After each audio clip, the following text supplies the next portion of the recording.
ਸਤਿ ਸ਼੍ਰੀ ਅਕਾਲ ਦੋਸਤੋ, ਮੈਂ ਨਰਿੰਦਰ ਸਿੰਘ। ਸਵਾਗਤ ਹੈ ਤੁਹਾਡਾ ਮੇਰੇ YouTube ਚੈਨਲ ਪੰਜਾਬੀ ਮਾਂ ਬੋਲੀ ਵਿੱਚ।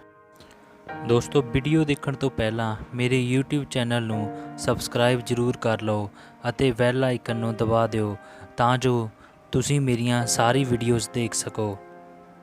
ਦੋਸਤੋ, ਅੱਜ ਮੈਂ ਤੁਹਾਨੂੰ ਪੰਜਾਬੀ ਸਾਹਿਤ ਦੇ ਉੱਘੇ ਸਾਹਿਤਕਾਰ ਕਰਤਾਰ ਸਿੰਘ ਦੁੱਗਲ ਦੀ ਕਲਮ ਵਿੱਚੋਂ ਇੱਕ ਕਹਾਣੀ ਕਰਾਮਾਤ ਸੁਣਾਉਣ ਜਾ ਰਿਹਾ ਹਾਂ। ਆਓ ਦੋਸਤੋ, ਸ਼ੁਰੂ ਕਰਦੇ ਹਾਂ ਅੱਜ ਦੀ ਕਹਾਣੀ ਕਰਾਮਾਤ। ਤੇ ਫਿਰ ਬਾਬਾ ਨਾਨਕ ਵਿਚਰਦੇ ਹੋਏ ਹਸਨ ਅਬਦਾਲ ਦੇ ਜੰਗਲ ਵਿੱਚ ਜਾ ਨਿਕਲੇ। ਗਰਮੀ ਕਹਿਰਾਂ ਦੀ ਸੀ, ਚਿਲਚਿਲਾਂਦੀ ਧੁੱਪ ਜਿਵੇਂ ਕਾਂ ਦੀ ਅੱਖ ਨਿਕਲਦੀ ਹੋਵੇ। ਚੌਵਾਂ ਪਾਸੇ ਸੁਨਸਾਨ, ਪੱਥਰ ਹੀ ਪੱਥਰ, ਰੇਤ ਹੀ ਰੇਤ, ਝੁਲਸੀਆਂ ਹੋਈਆਂ ਝਾੜੀਆਂ, ਸੁੱਕੇ ਰੁੱਖ। ਦੂਰ ਦੂਰ ਤੀਕ ਕੋਈ ਬੰਦਾ ਬਣਿਆਦਮ ਨਜ਼ਰ ਨਹੀਂ ਸੀ ਆਉਂਦਾ। ਬਾਬਾ ਨਾਨਕ ਆਪਣੇ ਧਿਆਨ ਵਿੱਚ ਮਗਨ ਤੁਰਦੇ ਜਾ ਰਹੇ ਸਨ ਕਿ ਮਰਦਾਨੇ ਨੂੰ ਤ੍ਰੇਹ ਲੱਗਣ ਲੱਗ ਪਈ। ਪਰ ਉੱਥੇ ਪਾਣੀ ਕਿੱਥੇ? ਬਾਬੇ ਨੇ ਕਿਹਾ, ਮਰਦਾਨਿਆਂ ਸਬਰ ਕਰ ਲੈ, ਅਗਲੇ ਪਿੰਡ ਪੁੱਜ ਕੇ ਤੂੰ ਜਿਤਨਾ ਤੇਰਾ ਜੀ ਚਾਹੇ ਪਾਣੀ ਪੀ ਲਵੀਂ। ਪਰ ਮਰਦਾਨੇ ਨੂੰ ਤੇ ਡਾਢੀ ਪਿਆਸ ਲੱਗੀ ਹੋਈ ਸੀ। ਬਾਬਾ ਨਾਨਕ ਇਹ ਸੁਣ ਕੇ ਸੋਚੀਂ ਪੈ ਗਏ। ਇਸ ਜੰਗਲ ਵਿੱਚ ਪਾਣੀ ਤਾਂ ਦੂਰ ਦੂਰ ਤੱਕ ਨਹੀਂ ਸੀ ਤੇ ਜਦੋਂ ਮਰਦਾਨਾ ਅੜੀ ਕਰ ਬਹਿੰਦਾ ਤਾਂ ਸਭ ਲਈ ਬੜੀ ਮੁਸ਼ਕਲ ਕਰ ਦਿੰਦਾ ਸੀ। ਬਾਬੇ ਨੇ ਫਿਰ ਸਮਝਾਇਆ, ਮਰਦਾਨਿਆਂ ਇੱਥੇ ਪਾਣੀ ਕਿਤੇ ਵੀ ਨਹੀਂ, ਤੂੰ ਸਬਰ ਕਰ ਲੈ, ਰੱਬ ਦਾ ਭਾਣਾ ਮੰਨ।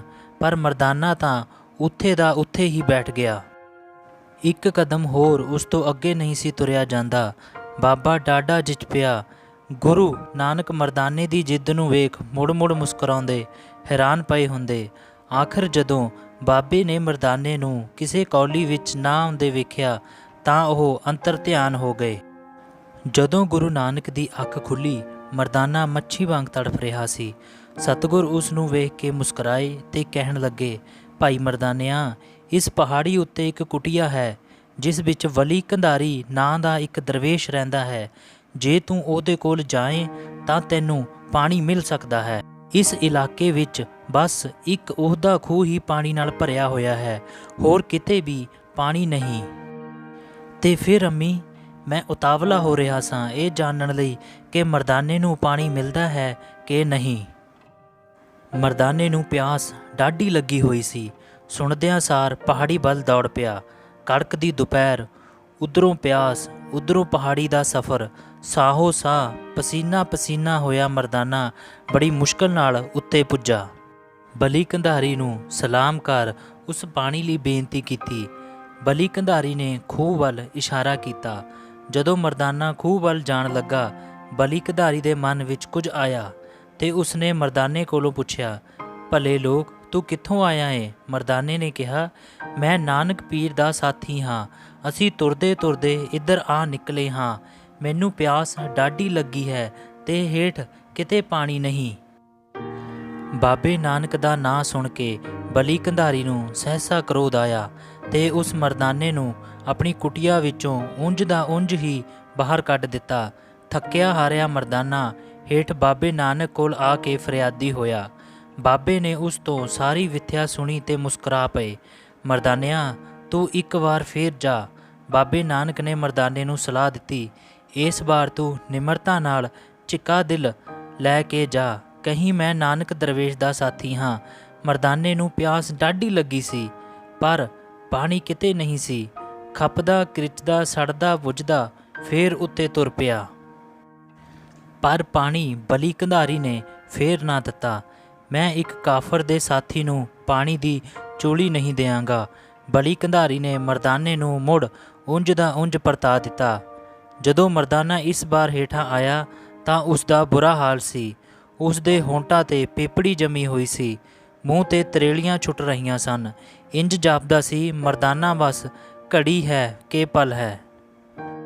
ਬਾਬੇ ਨਾਨਕ ਨੇ ਸਾਰੀ ਗੱਲ ਸੁਣੀ ਤੇ ਮਰਦਾਨੇ ਨੂੰ ਧੰਨ ਨਿਰੰਕਾਰ ਕਹਿ ਕੇ ਇੱਕ ਵਾਰ ਫੇਰ ਬਲੀ ਕੋਲ ਜਾਣ ਲਈ ਕਿਹਾ।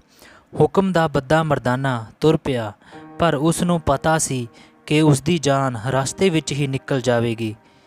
ਮਰਦਾਨਾ ਤੀਜੀ ਵਾਰ ਪਹਾੜੀ ਦੀ ਚੋਟੀ 'ਤੇ ਬਲੀ ਕੰਧਾਰੀ ਦੇ ਚਰਨਾਂ ਵਿੱਚ ਜਾ ਕੇ ਡਿੱਗਾ। ਪਰ ਕ੍ਰੋਧ ਵਿੱਚ ਵੱਲ ਰਹੇ ਫਕੀਰ ਨੇ ਉਸ ਦੀ ਬੇਨਤੀ ਇਸ ਵਾਰ ਵੀ ਠੁਕਰਾ ਦਿੱਤੀ। ਨਾਨਕ ਆਪਣੇ ਆਪ ਨੂੰ ਪੀਰ ਰਖਵਾਉਂਦਾ ਹੈ ਤਾਂ ਆਪਣੇ ਮੁਰੀਦ ਨੂੰ ਪਾਣੀ ਦਾ ਘੁੱਟ ਨਹੀਂ ਪਿਲਾ ਸਕਦਾ। ਬਲੀ ਕੰਧਾਰੀ ਨੇ ਲੱਖ ਲੱਖ ਸੁਣਾਵਤਾਂ ਸੁੱਟੀਆਂ। ਮਰਦਾਨਾ ਇਸ ਵਾਰ ਜਦੋਂ ਹੇਠਾਂ ਪੁੱਜਾ, ਪਿਆਸ ਵਿੱਚ ਬਹਿਬਲ ਬਾਬੇ ਨਾਨਕ ਦੇ ਚਰਨਾਂ ਵਿੱਚ ਬੇਹੋਸ਼ ਹੋ ਗਿਆ। ਗੁਰੂ ਨਾਨਕ ਨੇ ਮਰਦਾਨੇ ਦੇ ਕੰਢੇ 'ਤੇ ਹੱਥ ਫੇਰਿਆ, ਉਸ ਨੂੰ ਹੌਸਲਾ ਦਿੱਤਾ ਤੇ ਜਦੋਂ ਮਰਦਾਨੇ ਦੀ ਅੱਖ ਖੋਲ੍ਹੀ, ਬਾਬੇ ਨੇ ਉਸ ਨੂੰ ਸਾਹਮਣੇ ਇੱਕ ਪੱਥਰ ਪੁੱਟਣ ਲਈ ਕਿਹਾ। ਮਰਦਾਨੇ ਨੇ ਪੱਥਰ ਪੁੱਟਿਆ ਤੇ ਹੇਠੋਂ ਪਾਣੀ ਦਾ ਝਰਨਾ ਫੁੱਟ ਨਿਕਲਿਆ, ਜਿਵੇਂ ਨਹਿਰ ਪਾਣੀ ਦੀ ਵਗਣ ਲੱਗ ਪਈ ਤੇ ਵੇਖਦਿਆਂ ਵੇਖਦਿਆਂ ਚੌਵਾਂ ਪਾਸੇ ਪਾਣੀ ਹੀ ਪਾਣੀ ਹੋ ਗਿਆ। ਇਤਨੇ ਵਿੱਚ ਬਲੀ ਕੰਧਾਰੀ ਨੂੰ ਪਾਣੀ ਦੀ ਲੋੜ ਪਈ। ਖੂਹ ਵਿੱਚ ਵੇਖੇ ਤਾਂ ਪਾਣੀ ਦੀ ਇੱਕ ਸਿੱਪ ਵੀ ਨਹੀਂ ਸੀ। ਬਲੀ ਕੰਧਾਰੀ ਡਾਢਾ ਆਸ਼ਚਰਜ ਹੋਇਆ ਤੇ ਹੇਠ ਪਹਾੜੀ ਦੇ ਕਦਮਾਂ ਵਿੱਚ ਇਕੱਠੇ ਵਗ ਰਹੇ ਸਨ ਚਸ਼ਮੇ ਫੁੱਟੇ ਹੋਏ ਸਨ। ਦੂਰ, ਬਹੁਤ ਦੂਰ ਇੱਕ ਕਿੱਕਰ ਹੇਠ ਬਲੀ ਕੰਧਾਰੀ ਨੇ ਵੇਖਿਆ ਬਾਬਾ ਨਾਨਕ ਤੇ ਉਸ ਦਾ ਸਾਥੀ ਬੈਠੇ ਸਨ। ਗੁੱਸੇ ਵਿੱਚ ਆ ਕੇ ਬਲੀ ਨੇ ਚਟਾਨ ਦੇ ਇੱਕ ਟੁਕੜੇ ਨੂੰ ਆਪਣੇ ਪੂਰੇ ਜ਼ੋਰ ਨਾਲ ਉੱਤੋਂ ਰਿੜਿਆ। ਇੰਜ ਪਹਾੜੀ ਦੀ ਪਹਾੜੀ ਨੂੰ ਆਪਣੇ ਵੱਲ ਰਿੜਦਾ ਆਉਂਦਾ ਵੇਖ ਮਰਦਾਨਾ ਚਿਲਚਿਲਾ ਉੱਠਿਆ। ਬਾਬੇ ਨਾਨਕ ਨੇ ਠਰਮੇ ਨਾਲ ਮਰਦਾਨੇ ਨੂੰ ਧੰਨ ਨਿਰੰਕਾਰ ਕਹਿਣ ਲਈ ਕਿਹਾ ਤੇ ਜਦੋਂ ਪਹਾੜੀ ਦਾ ਟੁਕੜਾ ਬਾਬੇ ਦੇ ਸਿਰ ਕੋਲ ਆਇਆ, ਗੁਰੂ ਨਾਨਕ ਨੇ ਉਸ ਨੂੰ ਹੱਥ ਦੇ ਕੇ ਆਪਣੇ ਪੰਜੇ ਨਾਲ ਰੋਕ ਲਿਆ ਤੇ ਹਸਨ ਅਬਦਾਲ ਵਿੱਚ, ਜਿਸ ਦਾ ਨਾਂ ਹੁਣ ਪੰਜਾ ਸਾਹਿਬ ਹੈ, ਅਜੇ ਤੀਕ ਪਹਾੜੀ ਦੇ ਟੁਕੜੇ 'ਤੇ ਬਾਬੇ ਨਾਨਕ ਦਾ ਪੰਜਾ ਲੱਗਿਆ ਹੋਇਆ ਹੈ। ਮੈਨੂੰ ਇਹ ਸਾਖੀ ਡਾਢੀ ਚੰਗੀ ਲੱਗ ਰਹੀ ਸੀ, ਪਰ ਜਦ ਮੈਂ ਇਹ ਹੱਥ ਨਾਲ ਪਹਾੜੀ ਰੋਕਣ ਵਾਲੀ ਗੱਲ ਸੁਣੀ ਤਾਂ ਮੇਰੇ ਮੂੰਹ ਦਾ ਸਵਾਦ ਫਿੱਕਾ ਜਿਹਾ ਹੋ ਗਿਆ। ਇਹ ਕਿਸ ਤਰ੍ਹਾਂ ਹੋ ਸਕਦਾ ਸੀ? ਕੋਈ ਆਦਮੀ ਪਹਾੜੀ ਨੂੰ ਕਿਸ ਤਰ੍ਹਾਂ ਰੋਕ ਸਕਦਾ ਏ? ਤੇ ਪਹਾੜੀ ਵਿੱਚ ਅਜੇ ਤੀਕ ਬਾਬੇ ਨਾਨਕ ਦਾ ਪੰਜਾ ਲੱਗਿਆ ਹੋਇਆ ਹੈ। ਮੈਨੂੰ ਜ਼ਰਾ ਨਾ ਵਿਸ਼ਵਾਸ ਆਉਂਦਾ। ਬਾਅਦ ਵਿੱਚ ਕਿਸੇ ਨੇ ਉਕਰ ਦਿੱਤਾ ਹੋਣਾ ਏ। ਮੈਂ ਆਪਣੀ ਮਾਂ ਨਾਲ ਕਿਤਨਾ ਚਿਰ ਬਹਿਸ ਕਰਦਾ ਰਿਹਾ। ਮੈਂ ਇਹ ਤੇ ਮੰਨ ਸਕਦਾ ਸਾਂ ਕਿ ਪੱਥਰ ਹੇਠੋਂ ਪਾਣੀ ਫੁੱਟ ਆਵੇ। ਸਾਇੰਸ ਨੇ ਕਈ ਤਰੀਕੇ ਕੱਢੇ ਹਨ ਜਿਨ੍ਹਾਂ ਨਾਲ ਜਿਸ ਥਾਂ ਪਾਣੀ ਹੋਵੇ ਉਸ ਦਾ ਪਤਾ ਲਗਾਇਆ ਜਾ ਸਕਦਾ ਹੈ, ਪਰ ਇੱਕ ਇਨਸਾਨ ਦਾ ਰਿੜੀ ਆ ਰਹੀ ਪਹਾੜੀ ਨੂੰ ਰੋਕ ਲੈਣਾ, ਮੈਂ ਇਹ ਨਹੀਂ ਮੰਨ ਸਕਦਾ ਸਾਂ। ਮੈਂ ਨਹੀਂ ਮੰਨਦਾ ਸਾਂ ਤੇ ਮੇਰੀ ਮਾਂ ਮੇਰੇ ਮੂੰਹ ਵੱਲ ਵੇਖ ਕੇ ਚੁੱਪ ਹੋ ਗਈ। ਕੋਈ ਰਿੜੀ ਆ ਰਹੀ ਪਹਾੜੀ ਨੂੰ ਕਿਵੇਂ ਰੋਕ ਸਕਦਾ ਹੈ? ਮੈਨੂੰ ਜਦੋਂ ਵੀ ਇਸ ਸਾਖੀ ਦਾ ਖਿਆਲ ਆਉਂਦਾ, ਮੈਂ ਫਿੱਕੀ ਜਿਹੀ ਹਾਸੀ ਹੱਸ ਦਿੰਦਾ। ਕਈ ਵਾਰੀ ਗੁਰਦੁਆਰੇ ਵਿੱਚ ਇਹ ਸਾਖੀ ਸੁਣਾਈ ਗਈ, ਪਰ ਪਹਾੜੀ ਨੂੰ ਪੰਜੇ ਨਾਲ ਰੋਕਣ ਵਾਲੀ ਗੱਲ ਤੇ ਮੈਂ ਹਮੇਸ਼ਾ ਸਿਰ ਮਾਰਦਾ ਰਹਿੰਦਾ। ਇਹ ਗੱਲ ਮੈਥੋਂ ਨਹੀਂ ਮੰਨੀ ਜਾ ਸਕਦੀ ਸੀ। ਇੱਕ ਵਾਰੀ ਇਹ ਸਾਖੀ ਸਾਨੂੰ ਸਕੂਲ ਵਿੱਚ ਸੁਣਾਈ ਗਈ। ਪਹਾੜੀ ਨੂੰ ਪੰਜੇ ਨਾਲ ਰੋਕਣ ਵਾਲੇ ਹਿੱਸੇ 'ਤੇ ਮੈਂ ਆਪਣੇ ਉਸਤਾਦ ਨਾਲ ਬੈਸਣ ਲੱਗ ਪਿਆ। ਕਰਨੀ ਵਾਲੇ ਲੋਕਾਂ ਲਈ ਕੋਈ ਗੱਲ ਮੁਸ਼ਕਲ ਨਹੀਂ, ਸਾਡੇ ਉਸਤਾਦ ਨੇ ਮੈਨੂੰ ਕਿਹਾ ਤੇ ਫਿਰ ਮੈਨੂੰ ਚੁੱਪ ਕਰਵਾ ਦਿੱਤਾ। ਮੈਂ ਚੁੱਪ ਤੇ ਹੋ ਗਿਆ, ਪਰ ਮੈਨੂੰ ਇਤਬਾਰ ਨਹੀਂ ਸੀ ਆਉਂਦਾ। ਆਖਿਰ ਪਹਾੜੀ ਨੂੰ ਕਿਵੇਂ ਕੋਈ ਰੋਕ ਸਕਦਾ ਹੈ? ਮੇਰਾ ਜੀ ਚਾਹੁੰਦਾ ਮੈਂ ਜ਼ੋਰ-ਜ਼ੋਰ ਨਾਲ ਚੀਕ ਕੇ ਕਵਾਂ। ਬਹੁਤ ਦਿਨ ਨਹੀਂ ਸਨ ਗੁਜ਼ਰੇ ਕਿ ਅਸੀਂ ਸੁਣਿਆ ਪੰਜਾ ਸਾਹਿਬ ਸਾਕਾ ਹੋ ਗਿਆ ਹੈ। ਉਹਨਾਂ ਦਿਨਾਂ ਵਿੱਚ ਸਾਕੇ ਬੜੇ ਹੁੰਦੇ ਸਨ। ਜਦੋਂ ਵੀ ਕੋਈ ਸਾਕਾ ਹੁੰਦਾ, ਮੈਂ ਸਮਝ ਲੈਂਦਾ ਅੱਜ ਸਾਡੇ ਘਰ ਰੋਟੀ ਨਹੀਂ ਪੱਕੇਗੀ ਤੇ ਰਾਤ ਨੂੰ ਭੂੰਜੇ ਸੌਣਾ ਪਵੇਗਾ। ਪਰ ਇਹ ਸਾਕਾ ਹੁੰਦਾ ਕੀ ਹੈ, ਇਹ ਮੈਨੂੰ ਨਹੀਂ ਸੀ ਪਤਾ। ਸਾਡਾ ਪਿੰਡ ਪੰਜਾ ਸਾਹਿਬ ਤੋਂ ਕੋਈ ਜ਼ਿਆਦਾ ਦੂਰ ਨਹੀਂ ਸੀ। ਜਦੋਂ ਇਸ ਸਾਕੇ ਦੀ ਖਬਰ ਆਈ, ਮੇਰੀ ਮਾਂ ਪੰਜਾ ਸਾਹਿਬ ਤੁਰ ਪਏ। ਨਾਲ ਮੈਂ ਸਾਂ, ਮੈਥੋਂ ਨਿੱਕੀ ਭੈਣ ਸੀ। ਪੰਜਾ ਸਾਹਿਬ ਦਾ ਸਾਰਾ ਰਸਤਾ ਮੇਰੀ ਮਾਂ ਦੀ ਅੱਖ ਨਹੀਂ ਸੁੱਕੀ। ਅਸੀਂ ਹੈਰਾਨ ਸਾਂ, ਇਹ ਸਾਕਾ ਹੁੰਦਾ ਕੀ ਏ? ਤੇ ਜਦੋਂ ਪੰਜਾ ਸਾਹਿਬ ਪੁੱਜੇ, ਅਸੀਂ ਇੱਕ ਅਜੀਬ ਕਹਾਣੀ ਸੁਣੀ। ਦੂਰ ਕਿਤੇ ਇੱਕ ਸ਼ਹਿਰ ਵਿੱਚ ਫਰੰਗੀਆਂ ਨੇ ਨਿਹੱਥੇ ਹਿੰਦੁਸਤਾਨੀਆਂ 'ਤੇ ਗੋਲੀ ਚਲਾ ਕੇ ਕਈ ਲੋਕਾਂ ਨੂੰ ਮਾਰ ਸੁੱਟਿਆ ਸੀ। ਮਰਨ ਵਾਲਿਆਂ ਵਿੱਚ ਨੌਜਵਾਨ ਵੀ ਸਨ, ਬੁੱਢੇ ਵੀ ਸਨ, ਔਰਤਾਂ ਵੀ ਸਨ, ਬੱਚੇ ਵੀ ਸਨ। ਤੇ ਜਿਹੜੇ ਬਾਕੀ ਰਹਿ ਗਏ, ਉਹਨਾਂ ਨੂੰ ਗੱਡੀ ਵਿੱਚ ਪਾ ਕੇ ਕਿਸੇ ਹੋਰ ਸ਼ਹਿਰ ਦੀ ਜੇਲ੍ਹ ਵਿੱਚ ਭੇਜਿਆ ਜਾ ਰਿਹਾ ਸੀ। ਕੈਦੀ ਭੁੱਖੇ ਸਨ, ਪਿਆਸੇ ਸਨ ਤੇ ਹੁਕਮ ਇਹ ਸੀ ਕਿ ਗੱਡੀ ਨੂੰ ਰਾਸਤੇ ਵਿੱਚ ਕਿਤੇ ਵੀ ਠਹਿਰਾਇਆ ਨਾ ਜਾਵੇ। ਜਦੋਂ ਪੰਜਾ ਸਾਹਿਬ ਇਹ ਖਬਰ ਪੁੱਜੀ, ਜਿਸ ਕਿਸੇ ਨੇ ਸੁਣਿਆ, ਲੋਕਾਂ ਨੂੰ ਚਾਰੇ ਕੱਪੜੇ ਅੱਗ ਲੱਗ ਗਈ। ਪੰਜਾ ਸਾਹਿਬ, ਜਿੱਥੇ ਬਾਬਾ ਨਾਨਕ ਨੇ ਆਪ ਮਰਦਾਨੇ ਦੀ ਪਿਆਸ ਬੁਝਾਈ ਸੀ, ਉਸ ਸ਼ਹਿਰ ਤੋਂ ਗੱਡੀ ਦੀ ਗੱਡੀ ਭਰੀ ਪਿਆਸਿਆਂ ਦੀ ਲੰਘ ਜਾਵੇ, ਭੁੱਖਿਆਂ ਦੀ ਲੰਘ ਜਾਏ, ਮਜ਼ਲੂਮਾਂ ਦੀ ਲੰਘ ਜਾਏ, ਇਹ ਕਿਵੇਂ ਹੋ ਸਕਦਾ ਸੀ? ਤੇ ਫੈਸਲਾ ਹੋਇਆ ਕਿ ਗੱਡੀ ਨੂੰ ਰੋਕਿਆ ਜਾਵੇਗਾ। ਸਟੇਸ਼ਨ ਮਾਸਟਰ ਨੂੰ ਅਰਜੀ ਪਾਈ ਗਈ, ਟੈਲੀਫੋਨਾਂ ਖੜਕੀਆਂ, ਤਾਰਾਂ ਭੇਜੀਆਂ ਗਈਆਂ, ਪਰ ਫਰੰਗੀ ਦਾ ਹੁਕਮ ਸੀ, ਗੱਡੀ ਰਾਸਤੇ ਵਿੱਚ ਕਿਤੇ ਨਹੀਂ ਖੜੀ ਕੀਤੀ ਜਾਏਗੀ। ਤੇ ਗੱਡੀ ਵਿੱਚ ਆਜ਼ਾਦੀ ਦੇ ਪਰਵਾਨੇ, ਦੇਸ਼ ਭਗਤ ਹਿੰਦੀ ਭੁੱਖੇ ਸਨ। ਉਹਨਾਂ ਲਈ ਪਾਣੀ ਦਾ ਕੋਈ ਪ੍ਰਬੰਧ ਨਹੀਂ ਸੀ, ਉਹਨਾਂ ਲਈ ਰੋਟੀ ਦਾ ਕੋਈ ਇੰਤਜ਼ਾਮ ਨਹੀਂ ਸੀ। ਗੱਡੀ ਨੇ ਪੰਜਾ ਸਾਹਿਬ ਨਹੀਂ ਰੁਕਣਾ ਸੀ, ਪਰ ਪੰਜਾ ਸਾਹਿਬ ਦੇ ਲੋਕਾਂ ਦਾ ਫੈਸਲਾ ਇਹ ਅਟੱਲ ਸੀ ਕਿ ਗੱਡੀ ਨੂੰ ਜ਼ਰੂਰ ਰੋਕ ਲੈਣਾ ਹੈ। ਤੇ ਸ਼ਹਿਰ ਵਾਸੀਆਂ ਨੇ ਸਟੇਸ਼ਨ 'ਤੇ ਰੋਟੀਆਂ ਦੇ, ਖੀਰਾਂ ਦੇ, ਪੂੜਿਆਂ ਦੇ, ਦਾਲ ਦੀਆਂ ਦੇਗਾਂ ਦੇ ਢੇਰ ਲਾ ਦਿੱਤੇ। ਪਰ ਗੱਡੀ ਤੇ ਇੱਕ ਹਨੇਰੀ ਦੀ ਤਰ੍ਹਾਂ ਆਵੇਗੀ ਤੇ ਇੱਕ ਤੂਫਾਨ ਦੀ ਤਰ੍ਹਾਂ ਨਿਕਲ ਜਾਵੇਗੀ, ਉਸ ਨੂੰ ਰੋਕਿਆ ਕਿਵੇਂ ਜਾਏ? ਤੇ ਮੇਰੀ ਮਾਂ ਦੀ ਸਹੇਲੀ ਨੇ ਸਾਨੂੰ ਦੱਸਿਆ, ਉਸ ਥਾਂ ਪਟੜੀ 'ਤੇ ਪਹਿਲੇ ਉਹ ਲੇਟੇ, ਮੇਰੇ ਬੱਚਿਆਂ ਦੇ ਪਿਤਾ, ਫਿਰ ਉਹਨਾਂ ਦੇ ਨਾਲ ਉਹਨਾਂ ਦੇ ਹੋਰ ਸਾਥੀ ਲੇਟ ਗਏ। ਉਹਨਾਂ ਤੋਂ ਬਾਅਦ ਅਸੀਂ ਪਤਨੀਆਂ ਲੇਟੀਆਂ, ਫਿਰ ਸਾਡੇ ਬੱਚੇ। ਤੇ ਫਿਰ ਗੱਡੀ ਆਈ, ਦੂਰੋਂ ਚੀਕਦੀ ਹੋਈ, ਚਿਚਲਾਉਂਦੀ ਹੋਈ, ਸੀਟੀਆਂ 'ਤੇ ਸੀਟੀਆਂ ਮਾਰਦੀ ਹੋਈ। ਅਜੇ ਦੂਰ ਹੀ ਸੀ ਕਿ ਮੱਠੀ ਪੈ ਗਈ, ਪਰ ਰੇਲ ਸੀ, ਖਲੋਂਦਿਆਂ ਖਲੋਂਦਿਆਂ ਹੀ ਖਲੋਂਦੀ।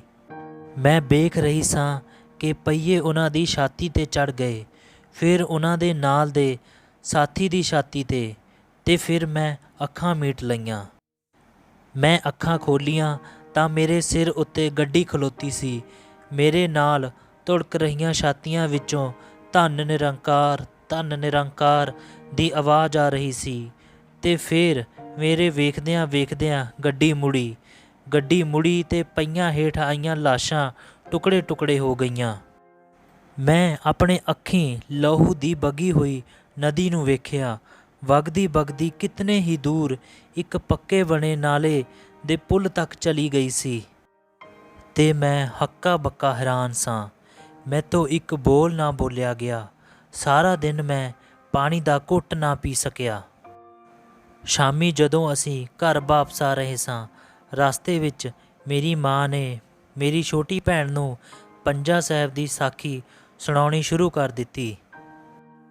ਕਿਵੇਂ ਬਾਬਾ ਨਾਨਕ ਮਰਦਾਨੇ ਨਾਲ ਇਸ ਪਾਸੇ ਆਏ, ਕਿਵੇਂ ਮਰਦਾਨੇ ਨੂੰ ਪਿਆਸ ਲੱਗੀ, ਕਿਵੇਂ ਬਾਬੇ ਨੇ ਬਲੀ ਕੰਧਾਰੀ ਕੋਲ ਮਰਦਾਨੇ ਨੂੰ ਪਾਣੀ ਲਈ ਭੇਜਿਆ, ਕਿਵੇਂ ਬਲੀ ਕੰਧਾਰੀ ਨੇ 3 ਵਾਰ ਮਰਦਾਨੇ ਨੂੰ ਨਿਰਾਸ਼ ਵਾਪਸ ਕਰ ਦਿੱਤਾ, ਕਿਵੇਂ ਬਾਬੇ ਨਾਨਕ ਨੇ ਮਰਦਾਨੇ ਨੂੰ ਇੱਕ ਪੱਥਰ ਪੁੱਟਣ ਲਈ ਕਿਹਾ, ਕਿਵੇਂ ਹੇਠੋਂ ਪਾਣੀ ਦਾ ਚਸ਼ਮਾ ਫੁੱਟ ਪਿਆ ਤੇ ਬਲੀ ਕੰਧਾਰੀ ਦੇ ਖੂਹ ਦਾ ਸਾਰਾ ਪਾਣੀ ਹੇਠਾਂ ਖਿੱਚਿਆ ਹੋਇਆ ਆ ਗਿਆ। ਫਿਰ ਕਿਵੇਂ ਗੁੱਸੇ ਵਿੱਚ ਬਲੀ ਕੰਧਾਰੀ ਨੇ ਉੱਤੋਂ ਪਹਾੜੀ ਦਾ ਇੱਕ ਟੁਕੜਾ ਰੋੜਿਆ, ਕਿਵੇਂ ਮਰਦਾਨਾ ਘਬਰਾਇਆ, ਪਰ ਬਾਬੇ ਨਾਨਕ ਨੇ ਧੰਨ ਨਿਰੰਕਾਰ ਕਹਿ ਕੇ ਆਪਣੇ ਹੱਥ ਨਾਲ ਪਹਾੜ ਦੇ ਟੁਕੜੇ ਨੂੰ ਠੱਲ ਲਿਆ। ਪਰ ਪਹਾੜ ਨੂੰ ਕਿਵੇਂ ਕੋਈ ਰੋਕ ਸਕਦਾ ਹੈ? ਮੇਰੀ ਛੋਟੀ ਭੈਣ ਨੇ ਸੁਣਦੇ ਸਾਰ ਝੱਟ ਮਾਂ ਨੂੰ ਟੋਕਿਆ। ਕਿਉਂ ਨਹੀਂ ਰੋਕ ਸਕਦਾ? ਮੈਂ ਵਿੱਚੋਂ ਬੋਲ ਪਿਆ। ਹਨੇਰੀ ਵਾਂਗ ਉੱਡਦੀ ਹੋਈ ਟ੍ਰੇਨ ਨੂੰ ਜੋ ਰੋਕਿਆ ਜਾ ਸਕਦਾ ਹੈ, ਤੇ ਪਹਾੜ ਦੇ ਟੁਕੜੇ ਨੂੰ ਕਿਉਂ ਨਹੀਂ ਕੋਈ ਰੋਕ ਸਕਦਾ? ਤੇ ਫਿਰ ਮੇਰੀਆਂ ਅੱਖਾਂ ਵਿੱਚੋਂ ਛਮ-ਛਮ ਅੱਥਰੂ ਵਗਣ ਲੱਗ ਪਏ। ਕਰਨੀ ਵਾਲੇ, ਉਹਨਾਂ ਲੋਕਾਂ ਲਈ ਜਿਨ੍ਹਾਂ ਨੇ ਆਪਣੀ ਜਾਨ 'ਤੇ ਖੇਡ ਕੇ ਨਾ ਰੁਕਣ ਵਾਲੀ ਟ੍ਰੇਨ ਨੂੰ ਰੋਕ ਲਿਆ ਸੀ ਤੇ ਆਪਣੇ ਭੁੱਖੇ ਭਾਣੇ ਦੇਸ਼ ਵਾਸੀਆਂ ਨੂੰ ਰੋਟੀ ਖਵਾਈ ਸੀ, ਪਾਣੀ ਪਹੁੰਚਾਇਆ ਸੀ। ਸੋ ਦੋਸਤੋ, ਇਹ ਸੀ ਅੱਜ ਦੀ ਕਹਾਣੀ ਕਰਾਮਾਤ। ਦੋਸਤੋ, ਇਹ ਕਹਾਣੀ ਤੁਹਾਨੂੰ ਕਿਵੇਂ ਦੀ ਲੱਗੀ ਦੱਸਣ ਲਈ ਕਮੈਂਟ ਜ਼ਰੂਰ ਕਰਿਓ। ਜੇ ਤੁਹਾਨੂੰ ਕਹਾਣੀ ਵਧੀਆ ਲੱਗੀ ਤਾਂ ਆਪਣੇ ਦੋਸਤਾਂ ਮਿੱਤਰਾਂ ਨਾਲ ਸਾਂਝਾ ਜ਼ਰੂਰ ਕਰਿਓ, ਅਤੇ ਮੇਰੇ ਨਾਲ ਵੱਧ ਤੋਂ ਵੱਧ ਜੁੜਨ ਲਈ ਮੇਰੇ YouTube ਚੈਨਲ ਪੰਜਾਬੀ ਮਾਂ ਬੋਲੀ ਨੂੰ ਵੱਧ ਤੋਂ ਵੱਧ ਸਬਸਕ੍ਰਾਈਬ ਕਰੋ। ਅਗਲੀ ਵੀਡੀਓ ਜਲਦੀ ਤੁਹਾਡੇ ਰੂਬਰੂ ਕਰਾਂਗੇ। ਉਦੋਂ ਤੱਕ ਆਪਣਾ ਖਿਆਲ ਰੱਖਿਓ। ਰੱਬ ਰਾਖਾ।